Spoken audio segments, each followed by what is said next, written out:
Hi dears, welcome to Malayali's Talks. Hi dears, welcome back to my channel. ഇന്ന് ഞാൻ വന്നിരിക്കുന്നത് നാളെ നടക്കാൻ പോകുന്ന 4th sem BA BSc Malayalam എക്സാമിനേഷൻ്റെ ഇമ്പോർട്ടൻറ്റ് ക്വസ്റ്റ്യൻസുമായിട്ടാണ്. അപ്പോൾ പ്രത്യേകിച്ച് പറയാനുള്ളത് നമ്മൾ പ്രത്യേകം ഓർത്ത് വെക്കേണ്ട ചില പാഠഭാഗങ്ങളുണ്ട്. അതെന്തൊക്കെയാണെന്ന് ഞാൻ പറഞ്ഞുതരാം.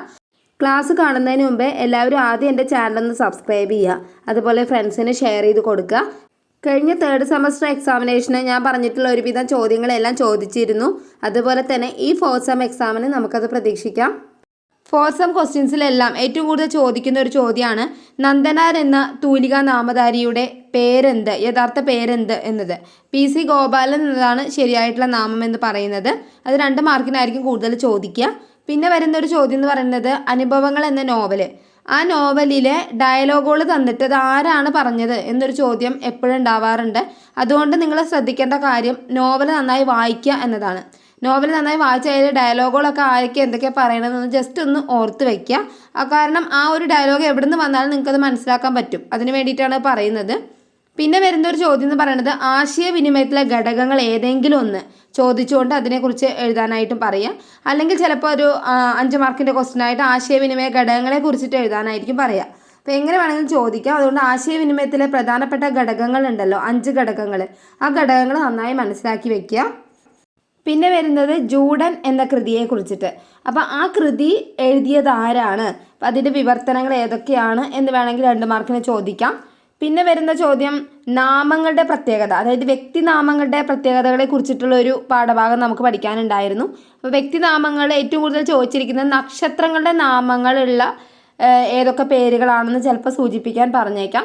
അതുകൊണ്ട് ആ പേരുകൾ അത് നമ്മൾ 3 സമുദായത്തിലും, അതായത് ഇപ്പോൾ നമ്മുടെ ഹിന്ദു ആണെങ്കിലും മുസ്ലിം ആണെങ്കിലും ക്രിസ്ത്യൻ ആണെങ്കിലും ഈ 3 സമുദായത്തിലും നക്ഷത്രങ്ങളുടെ പേരുകൾ വരുന്ന നാമങ്ങൾ, അതുപോലെ തന്നെ ദൈവങ്ങളുടെ പേരുകൾ വരുന്ന നാമങ്ങൾ, അതൊക്കെ ഒന്ന് മനസ്സിലാക്കി വെക്കുക. പിന്നെ ആശയവിനിമയത്തിലെ ഏറ്റവും പ്രധാനപ്പെട്ട ഒരു ഭാഗമാണ് പഠനശാഖകൾ. ആശയവിനിമയവുമായി ബന്ധപ്പെട്ട പഠനശാഖകൾ ഏതൊക്കെയാണെന്നുള്ളത് ഒരു 2-3 എണ്ണം ഉണ്ട്, അതൊന്ന് നോക്കി വയ്ക്കുക.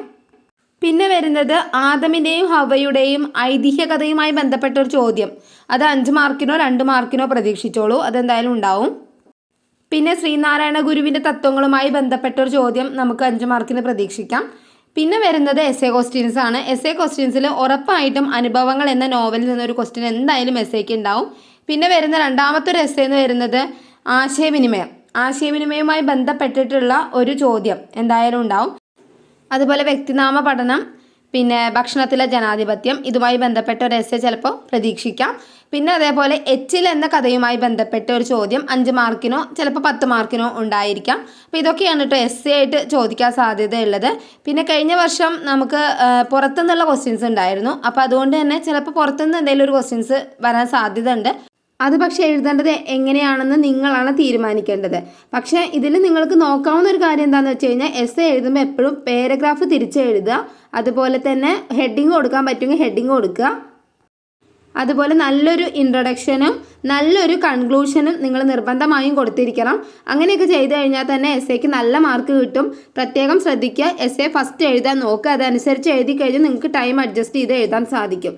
ഓക്കെ, അപ്പോൾ ഇത്രയൊക്കെയാണ് പ്രധാനപ്പെട്ട കാര്യങ്ങൾ.